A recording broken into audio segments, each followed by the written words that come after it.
Assalamualaikum warahmatullahi wabarakatuh. Perkenalkan, nama saya Adam Kurniansyah, NIM 31300-245 dari Prodi Sistem Informasi di Fakultas Ekonomi Bisnis dan Teknologi Digital Universitas Nahdlatul Ulama Surabaya. Di sini saya akan mempresentasikan hasil kerja saya, yakni komunikasi antar proses dan trade. Komunikasi antar proses, pengertiannya yaitu komunikasi antar proses atau interproses communication atau IPC adalah cara atau mekanisme pertukaran data antara satu proses dengan proses lainnya, baik itu proses yang berada di dalam komputer yang sama ataupun komputer yang sama atau komputer jarak jauh terhubung melalui jaringan. IPC terdiri dari protokol yang menjamin sebuah respon dari sebuah permintaan. Selanjutnya, proses-proses yang membutuhkan komunikasi. Proses-proses yang ingin dikomunikasikan harus memiliki sebuah cara untuk memilih satu dengan yang lain. Proses-proses yang ingin dikomunikasikan dapat menggunakan komunikasi langsung atau tidak langsung. Selanjutnya, sinkronisasi. Komunikasi antara proses membutuhkan flash by call untuk mengirim dan menerima data primitif. Terdapat rancangan yang berbeda-beda dalam implementasi. Setiap primitif pengiriman pesan mungkin dapat diblok atau dapat diblocking. Juga dikenal dengan nama sinkron atau asinkron. Ada buffering. Baik komunikasi itu langsung atau tak langsung, penukaran pesan oleh proses memerlukan antrian sementara. Pada dasarnya, terdapat 3 jalan di mana antrian tersebut diimplementasikan. Adapun zero capacity atau kapasitas 0, bounded capacity atau kapasitas terbatas, unbounded capacity, kapasitas tak terbatas. Selanjutnya ada thread. Pengertian dari beberapa sumber. Yang pertama adalah sebuah status eksekusi yang terdiri dari running, ready, blocked, dan suspended. Yang kedua, sebuah pengontrol aliran program. Yang ketiga, sering disebut dengan legwake atau proses ringan. Yang keempat, unit dasar penggunaan CPU, thread ID atau program counter registrasi set and stack. Yang kelima, sebuah mini dari sebuah proses. Selanjutnya, secara informal, proses adalah program yang sedang dieksekusi.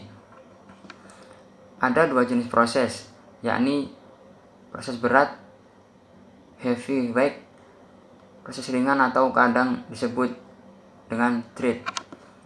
Thread saling berbagi bagian program, bagian data, dan sumber daya SU dengan thread lain yang mengacu pada proses yang sama dengan banyak kontrol. Thread dapat melakukan lebih dari satu pekerjaan pada waktu yang sama. Selanjutnya, thread dibagi menjadi 2, yaitu yang pertama ada single threading, yang kedua multi threading, yakni many to one, one to one, many to many. Adapun jenis-jenis thread yaitu user thread atau pengguna thread. User thread didukung oleh kernel dan diimplementasikan oleh thread.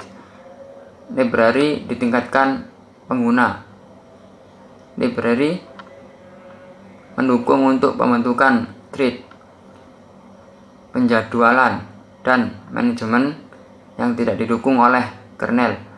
Contoh user thread adalah POSIX, Pthreads, ada MageJThreads, dan Solaris Threads. Kelebihannya yaitu pengaturan dan pembuatan thread lebih cepat. Adapun kekurangannya, apabila kernelnya merupakan thread tunggal, maka apabila salah satu user level thread menjalankan blocking sistem call, maka akan mengakibatkan seluruh proses di blok walaupun ada thread lain yang dapat jalan dalam aplikasi tersebut. Selanjutnya, kernel thread atau thread kernel. Kernel thread didukung secara langsung oleh sistem operasi, pembentukan thread, penjadwalan, dan manajemen dilakukan oleh kernel dalam ruang gamut. Karena manajemen thread telah dilakukan oleh sistem operasi, kernel thread biasanya lebih lambat untuk membuat dan mengelola daripada penggunaan thread.